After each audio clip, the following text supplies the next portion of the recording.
भोर रात चक दे इंडिया, चक दे इंडिया, चक दे इंडिया चल रहा छे।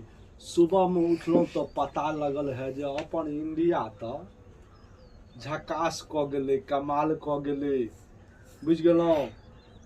हम बिग बिग कांग्रेचुलेशन दे ले चाहे छियन भारतीय टीम के जे एते विशाल जीत हासिल केलथ है। ई अपना देश के लेल सम्मान के बात छे। मन तो खूब करिए झूमै के, बुझ गेलो। हमरो हैये जे रोहित शर्मा के तरह छक्का चौका जैसे से दिए आ चलते चक दे इंडिया, चक दे इंडिया। आइ कंगारू के समझ में आबि गेल हेते भैया जे की छै इंडिया। ई इंडिया झकास सब न छै आ झकास रहते, बुझ गेलो।